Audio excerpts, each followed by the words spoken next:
Man United loanee Andreas Pereira facing 6-game ban at Brazilian side Flamengo.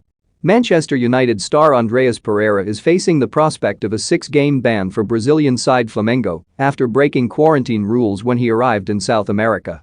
Having spent the majority of last season at Serie A side Lazio, Pereira opted to join Flamengo on August 20 for the year. It is mandatory for those arriving in Brazil from the UK to quarantine for 14 days, as per the country's guidelines.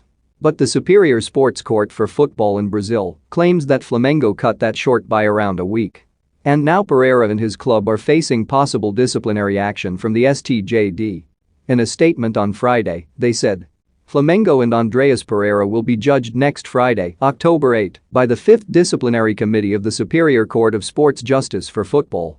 The club was denounced for having climbed halfway before the mandatory 14-day quarantine period established by Anvisa Ordinance 655/2021 for travelers passing through the United Kingdom. The player will be liable for conduct contrary to discipline or sports ethics. Is Andreas Pereira's time as a Man United player almost up? Comment down below. The virtual session is scheduled to start at 10:30 a.m. and will be broadcast live on the STJD Do Futebol website. According to the complaint made, Flamengo have breached Articles 191, I, 22, 203 and 214 of the CBJD, Brazilian Sports Justice Code. Meanwhile, Pereira is understood to have violated Article 258. Flamengo are facing the possibility of a penalty, while Pereira's ban could last between 1 to 6 games. The statement from the STJD concludes.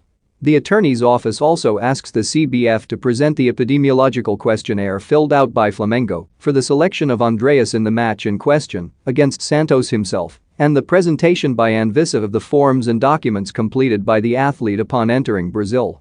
Pereira has already featured in 5 Campeonato Brasileiro Serie A matches for third-place Flamengo, as well as helping his side reach the final of the Copa Libertadores.